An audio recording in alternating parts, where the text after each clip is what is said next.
at the bottom of the page is a link for public access to the grants management system where all of our cyclic and selective monitoring is conducted. So if you click this link, which is the public access to the grants management system, the very first link there is a link to the grants management system that looks like this. So if you want to log into your own account, if you do not have an account, we'll do our best to go slowly and you can follow along. Once you log in, you will find a screen that looks like this. This portion is conducted through the finance system and is where all of the budget information is. It is not where the monitoring occurs. The monitoring occurs under the monitoring arrow. If you click that arrow, you go to the IDEA Consolidated. And as you can see on my screen, I don't know if the rest of you have it, but on my screen, there are other monitoring activities that take place on other teams at the agency. The one you need to go to for special education is IDEA Consolidated. Once you get to this screen, you will see all of the districts that are listed that are in this year's monitoring. Addison Central has been kind enough to let us use them as the demo today. The data that you currently see in this screen, in these screens, is not real data at this time. After this meeting, we will remove that data and put in their actual data. So you go to your district's name under the grant year 2021. The current grant year automatically always pops up. And then you open. And there are a series of tabs across the top that are the different sections that we will be going over today. And then under each of these, there are often sub-tabs here. The first one that we're going to go over today is going to be the overview. Thank you to all the districts from last year who helped us with their questions and their comments. And I believe that we've been able to address some of the navigation issues that you guys had last year. So under monitoring overview, we have the monitoring authority, our guiding principles for general supervision and monitoring, and an overview of what general supervision and monitoring is. There are links embedded on these pages that open into a new tab. This link here will open to provide you with a tool developed by WestEd, the National Center for Systemic Improvement. It's our national TA center, and they have provided you with access to the IDEA regulations and monitoring information here. The next tab on this page are the timelines, so that you know exactly what is due and when it is due. This timelines document matches the one that is on our webpage. So for cyclic monitoring, the very first submission that is due, January 15th, are the annual date reviews. IEPs and triennial evaluations, we have defined what you have to meet for those dates. 365 for annual IEP and 1,095 days for triennial. This is also the section where you will include your adverse effect documentation, and that tab is right here at the top. Also on January 15th, we will be looking for some discipline policies and special ed policies and procedures. We understand that your policies are required to be approved by your school boards and that procedures are different.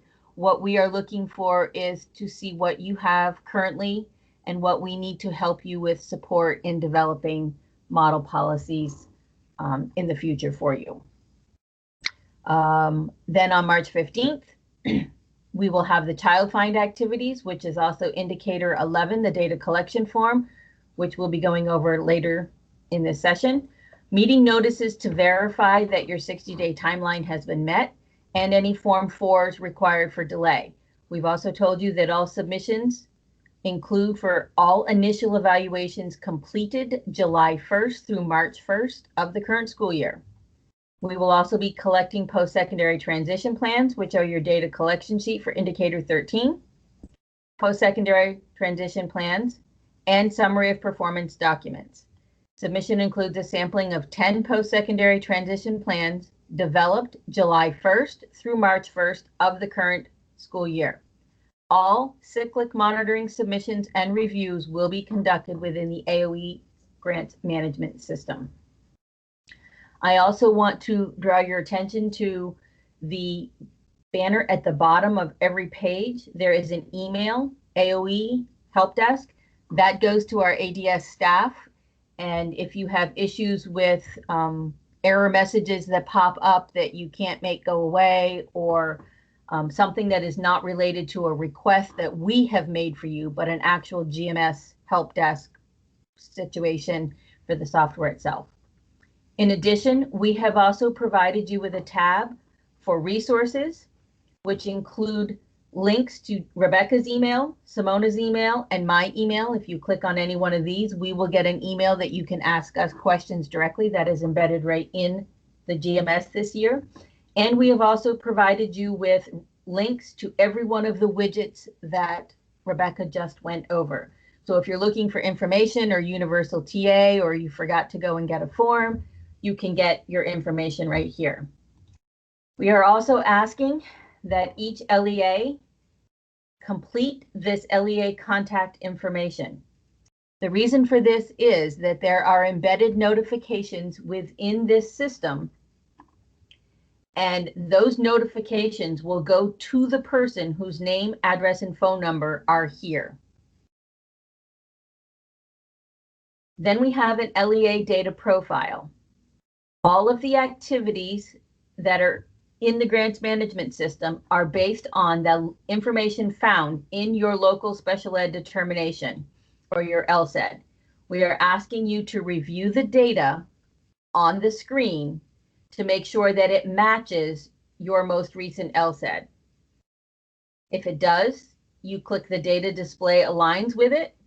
If it does not, you click the data display does not align, and you tell us which information is not accurate.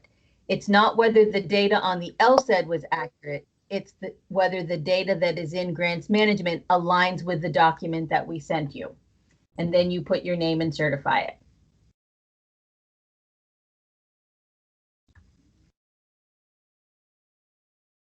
We also have a tab here called LEA Miscellaneous Uploads. And you may choose to upload, or we may require that you upload documents, and there isn't a specific space for that in one of these other tabs. We will tell you to upload in the LEA Miscellaneous Uploads. As you can see on the LEA pages, the agency does not have the option to save page. We do not have any control of anything that says LEA Miscellaneous Uploads, LEA Data Entry, LEA Improvement Activities. Those are your pages. Our pages are identified by AOE at the top of the tab. We also have a miscellaneous upload page. Our page allows us to add documents that we would like you to look at, and then we have a save page. Yours will look just like this, and you will have a save page on yours. In addition, this year, many of you received letters concerning significant disproportionality, or you have voluntary proportionate share money set aside. We have embedded in this monitoring system a screen from the budget side, so that you do not have to go back out and go into the budget and then come back into the monitoring. We have embedded, it's just a snapshot of what you put in there. You cannot change this information on this side. It is strictly there as a reference only. And that is it for the overview. I am going to turn this over to Simona. Good morning again, and I'm going to share my screen. We're going to focus our attention on the Annual Date Review tab. Under this tab, we will see two activities. One is the annual review of IP and triennial dates. The other one is adverse effect. Let's start with the annual date reviews. As you know, we will provide you with a list of PERM numbers associated with the IPs or evaluations that, according to our records, are not compliant. And we give you a chance to check your records to see that, in fact, those dates are accurate and to edit those dates if they're not accurate. Now, if you start with the first tab under Annual Date Review, you'll see the IEP initial document from us. When you are there, you scroll down just a little bit, you'll see all the standard description of what this activity is, links to instructions, data collection tool, and so forth. And you will have your document here giving you the list of IEP PERM numbers that we, according to our records, are not compliant. Once you open that document, I have created one that is totally invented here with Cheddar Valley SU 555. So none of this is real. But once you open the tool, you will have a spreadsheet that is password protected. So anything that you do not need to modify cannot be modified. So as you can see, I have the cursor here and trying to click, nothing is happening. All of this is protected. The areas in blue are generally those that you can, in fact, act upon. So you'll have your name here. If there are any errors here, any errors in LEA ID, you can correct all that. You can put here the person who is submitting for the LEA, the name of the director, the date in which the data was reviewed, and here you will have the dates that you will need to check. If those dates were not correct, you could change them. So for example, if I were to change this to this date,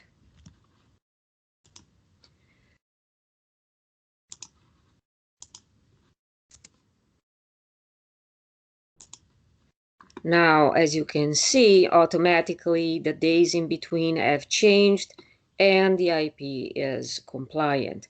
This is also reflected up here. This is just to illustrate really quick, even though we are going to have a specific meeting on these worksheets, just to illustrate that all of this is automatic. All you need to do is worry about the areas in blue, make sure that your dates are aligned with your records, add any clarification that is needed, save your document, and then you will have to send it to us. How? You will go on this tab, IP Review LEA Upload. It reminds you what the parameters for this activity are. You can load your file in this area. As Tanya was describing for the other tabs, you will have an area here with a button that says Save. You can save right here. At this point, everything will be loaded in the system, but it will not reach us yet. You can do this. You will do the same thing for the triennials, where you will find your document in here. You click on that. You'll find your triennial worksheet. It looks very similar Same idea, is password protected, so you don't need to worry about anything that you cannot click on, because that's data that we have to provide. And you correct what you need, save to your computer typically, or your cloud, whatever you're used to, and then you would have to send it to us. How? Again, you have your LEA upload here for triennials. You choose the file, upload the file, and again, here you will have a save button. You will click that to make sure you do not lose your information. This is also so that you can stretch this activity over several days, and you won't lose the information. You can still work without us yet being notified that you are ready for us to review what you have uploaded. This is a different activity. It's the adverse effect. You can find the form at this link. You'll fill out the form, save it, upload it, and again, you will have your save button down here. Remember to save. Now, in whichever order you did these activities, if you want to do adverse effect or triennials first, that doesn't matter as long as everything is saved. But you will get to the point where everything here has been done, and you will need to notify us. How? You go to this tab, and you have to check this box. Once you check this box and hit save, which will be down here, then we will be notified that the documents you want us to review are ready. I'm going to click on this tab just to show you what it will look like to you. In this case, we notified an LEA. We have a check mark here, and we would save the page. This is what it would like to you. This is our version, but you would find exactly the same thing up here. So again, when you are ready to do this activity, you find your document here. And for review, you review it, you upload it for us here. You find the triennial initial document from us here. You upload yours here. You upload your adverse effect here.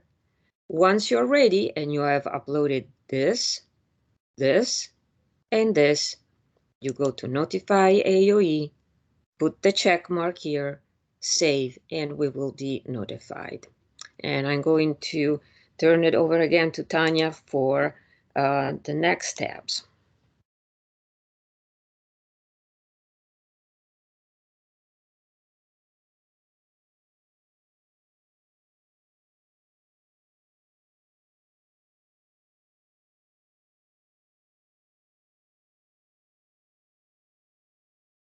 We can't hear you, Tanya.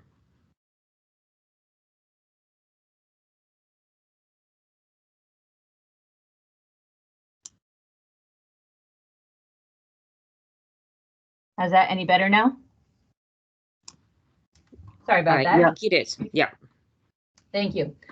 There were questions early in the chat box about access to grants management system. If you have not gotten access, please contact AOE GMS Help and request access. There is a process for getting that. We notified that in the nuggets and also in our information that this training was happening. So please notify GMS Help for access to grants management. All right, on LEA data entry, there are these activities, these 4 activities we'll be looking at this year. Please note that self-assessments is a tab that we are not going to be using, so there will be no action needed. The same thing with early childhood transition, part C to B. This is incorrect on that. I'll get that fixed. This indicator is now being monitored through the early childhood special ed team and is not part of school age monitoring, so there will be no action required here. We are going to be looking at discipline policies as they relate to suspension and expulsion and indicator 4. and as they relate to potential disproportionate representation for indicators 9 and 10. We are using a discipline review tool that was developed and is posted on our website. Again, within the grants management system, you will see the links. They will open directly to the tool. You will be required to submit your policies. We will look at them for two things for you. One is legal requirement. If there is a statute attached that must be included in your policies for discipline, we have listed it here, and we will be using it to score components of the law. Did you meet the law or not? There are also going to be best scores in these discipline tools, and you will see that they are actually identified in the tool itself, and we are providing that information to you as a way for you to improve, if you are not already there, your policies. There are 3 sections. There's the discipline procedures for children with eligible for special ed services. There's also a section on tiered systems of support. And then the very first section was on general discipline procedures. We are asking, in order to be able to review those, that you submit district-wide discipline handbooks, policies, procedures if you have them. If you do not, we are asking that you submit all of your building level ones. We're hoping that districts have district-wide, but it's possible they don't.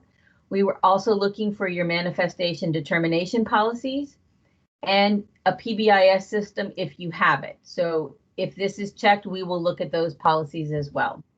Or you need to let us know that you currently do not have any written policies.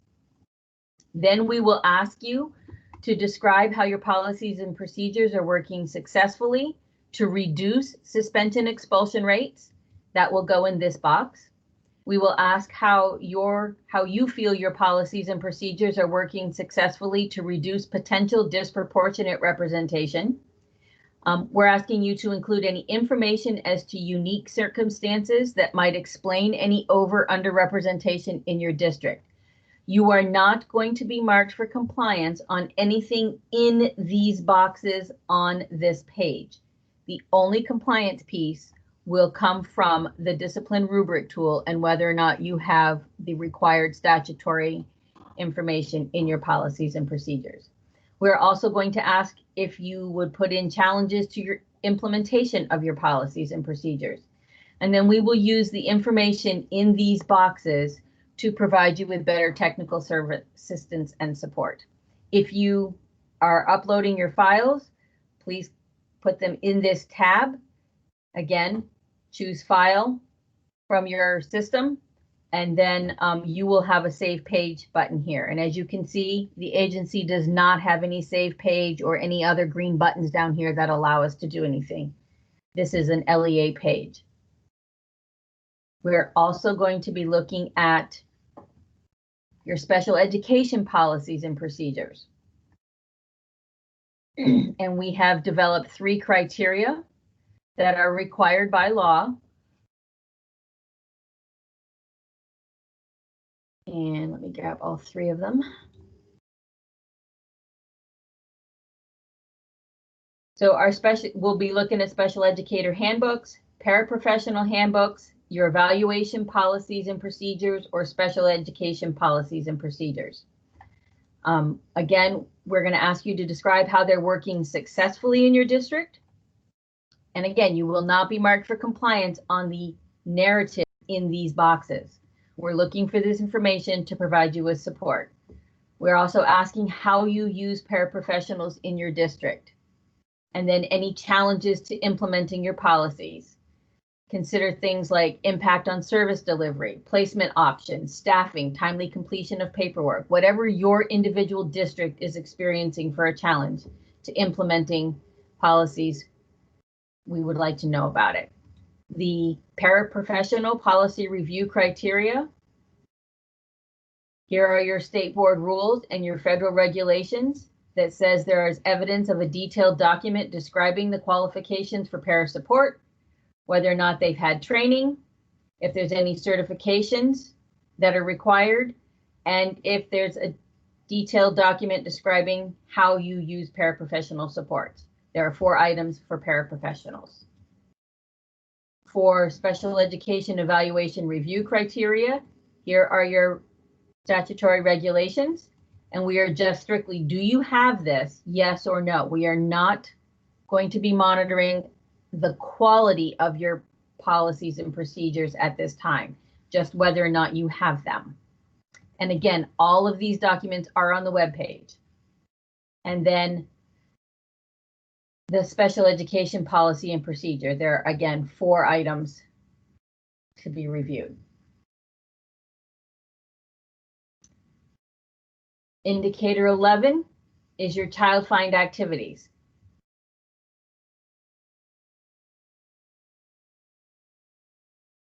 So we are required by state and federal law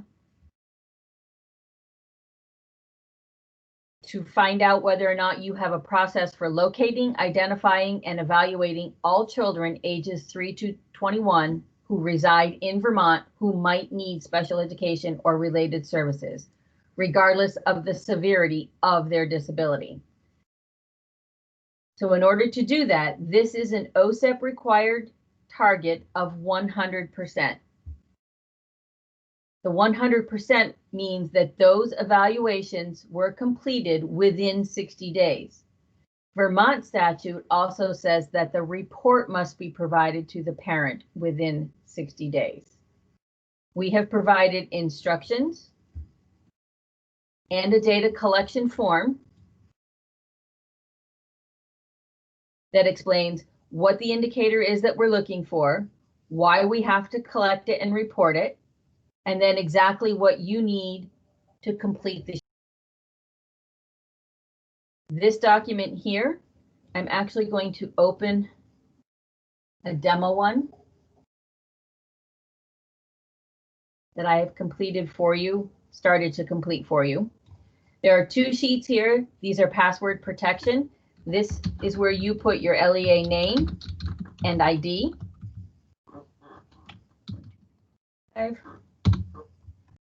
And then we have also provided embedded technical assistance of what is expected in each of these columns in row 6. And we've told you that up here if you're confused about what you need. These are drop-down menus. These are data entry. So you would complete the LEA data entry section here. We then, when you upload your document, will go to the AOE section, and all of your data has been transferred automatically through formulas. Now I've left this one, here are your examples at the top. I have left this one with a 66-day between consent and report provided to the parent. And the comment that was inputted on the LEA side is that the student refused testing. There's also a Form 4 that was completed. And then there is a section for us to include notes over here in our review. Leave the information as it is. This site is protected. This will flag to us that there was something that did not meet the 60-day requirement. And then we may come back to you with extra questions to clarify what actually happened here. In this particular case, I would say that if the student refused the testing and the Form 4 was completed appropriately, and that it was a family delay, that we would not count this against you.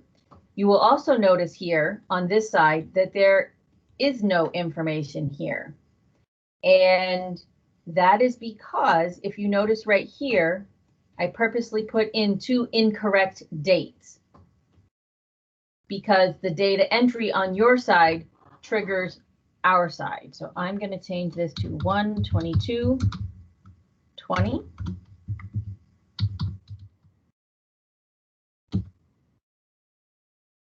And you will have access to see it, but you can't do anything.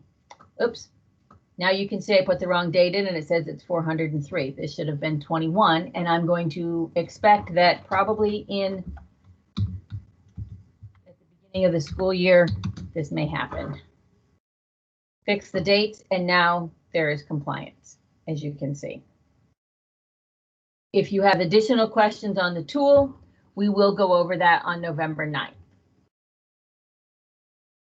Then in addition to collecting the data collection tool, which is required and will ask you to click this box, upload it as an Excel spreadsheet only. If there are any Form 4 delays, we will ask also that you include those. If there are meeting notices for the evaluation planning team and the eligibility meeting, we are also that to verify the 60-day timeline was met. And if you have not included your evaluation policies and procedures under the Special Ed Policies and Procedures tab, we are asking for those here as well. Then we will ask you to include how they're working successfully. This is the section about Child Find activities and your budget allocations, and this is where we put in the other tab on the overview section for proportionate share. We'd like you to list the specific Child Find activities that your district engages in and how do they connect to your budget allocations, and how do they connect to any voluntary use of coordinated early intervention supports or prop share funds. And then again, we're looking for information related to challenges in meeting your Child Find requirements. That could include information related to the impact of any educational support teams, VT, Vermont multi-tiered system of support, or maybe your special education eligibility determinations are, there's an issue with your school psychologist, public notifications, collaborations with outside partners, you know, independent schools, home study, private pre-K, DCF, whatever it is that your district is experiencing for issues related to implementing your Child Find requirements. Again, your documents will be uploaded here, and you will have a Save Page button at the end. Then indicator 13. Again, this is an OSEP required compliance target, and all post-secondary transition plans must be 100% compliant. The submissions and instructions, again, are on our website.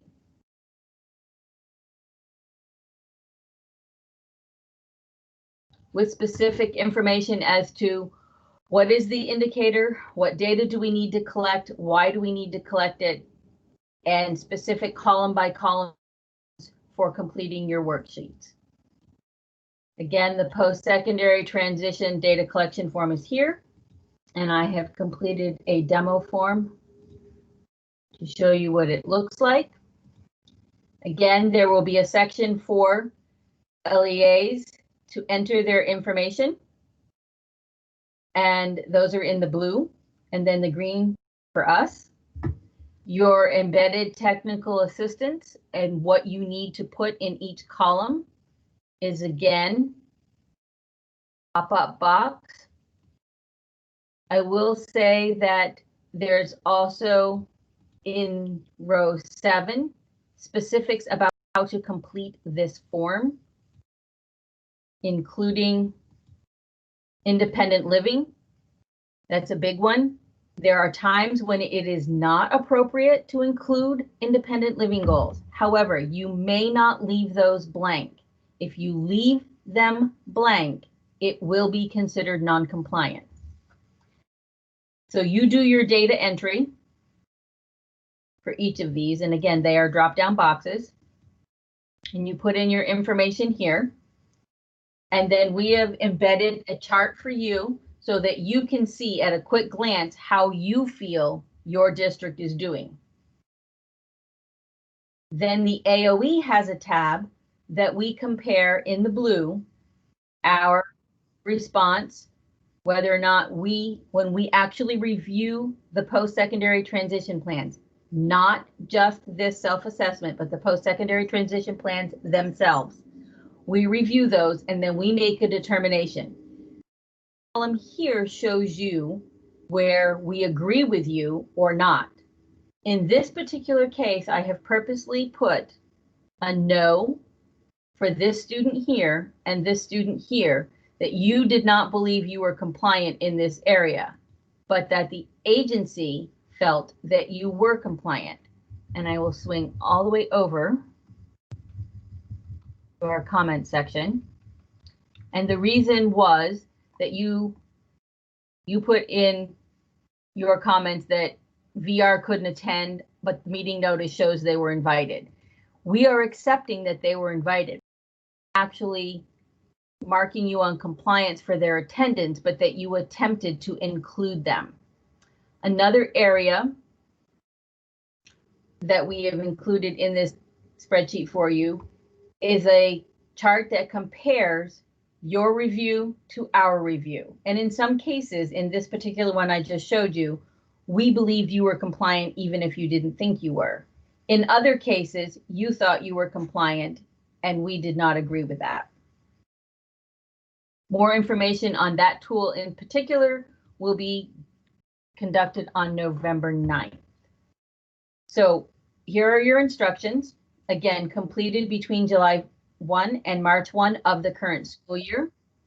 We are asking for you to redact all student PDF files that you submit as uploads.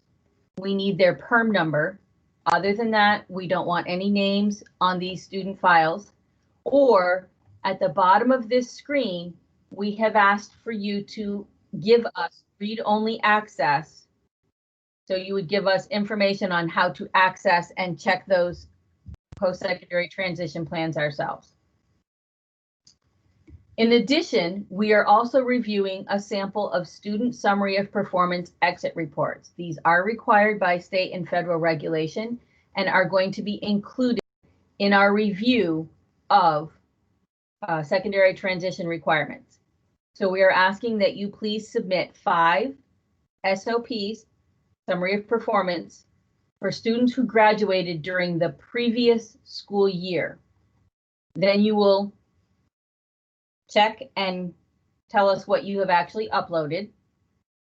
I will show you an example of a summary of performance report that is posted on our web. Here is the actual summary of performance with fillable forms.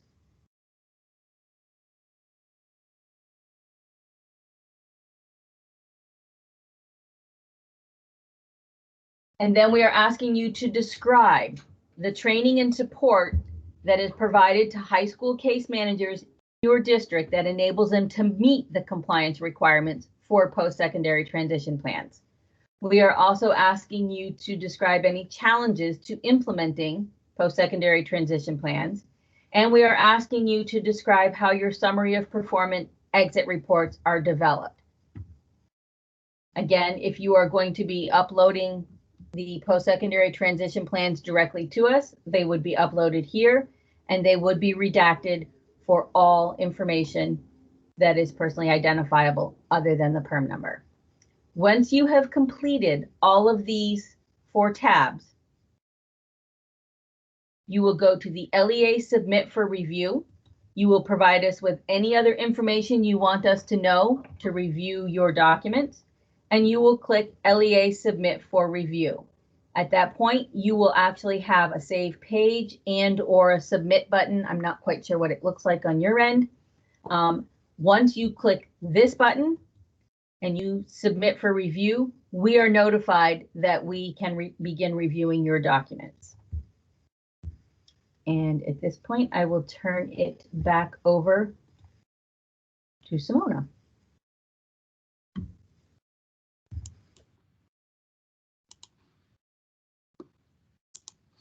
Based on all the documents that have been described up to this point, all the uploads and all that, we tell you in this tab, through this tab, basically how you're doing.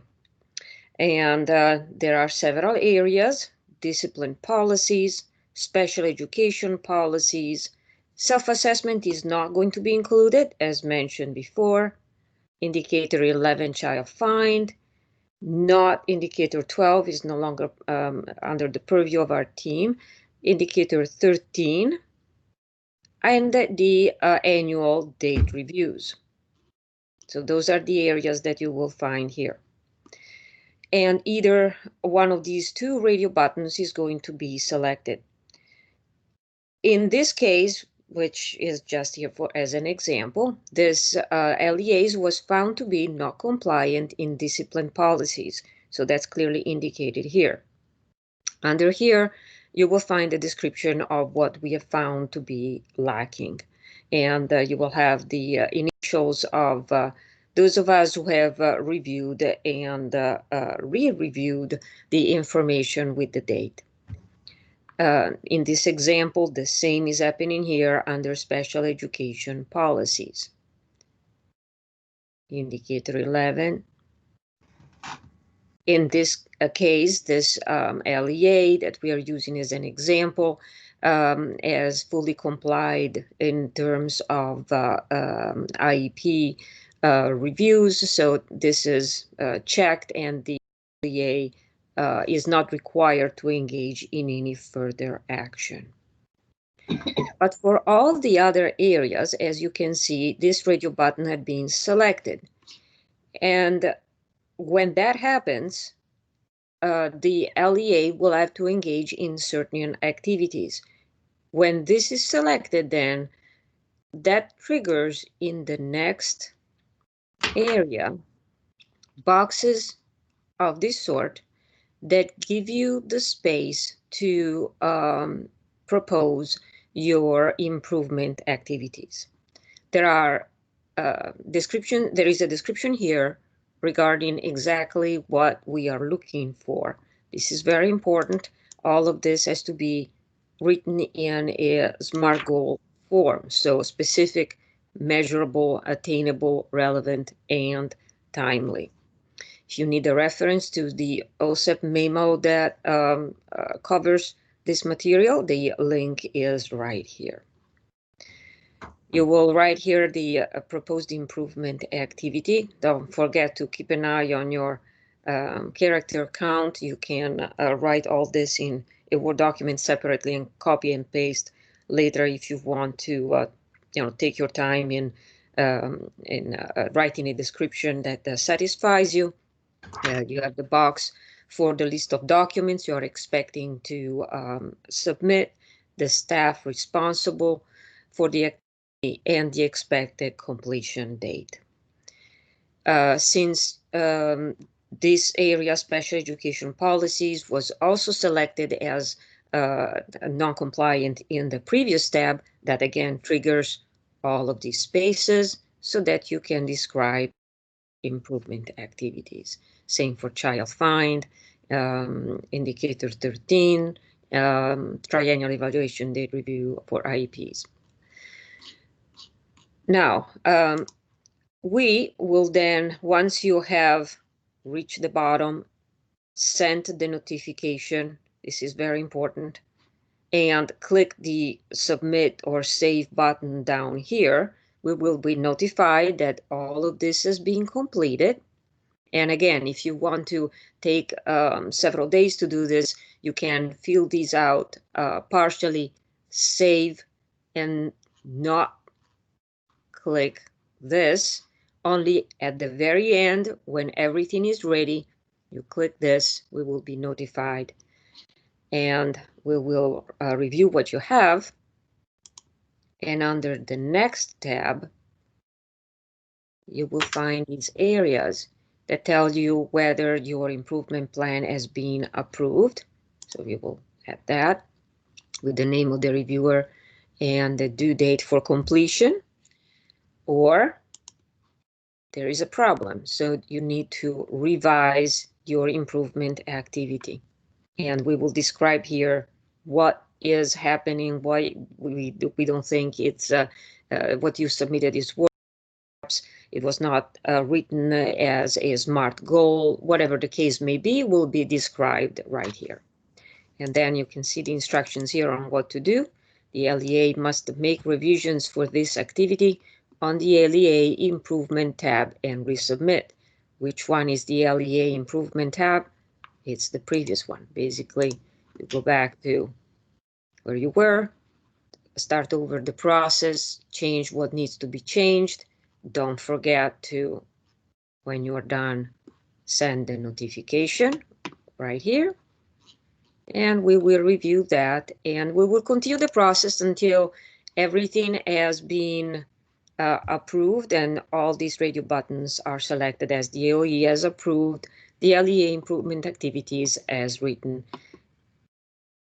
And then at the end, this will be selected with the closing of the monitoring cycle. And don't forget, everything that you have we have agreed upon that you would be submitting will need to be submitted in order to conclude your compliance. Monitoring printing is right here. There are instructions on the details, especially here. There is a list of application sections. It tells you what to click in order to only selectively print certain areas. After you click the request to print button, the page will redisplay showing that the print request has been submitted. So everything you need to know for that is in the instructions. And just to show you real quick, when you go on this,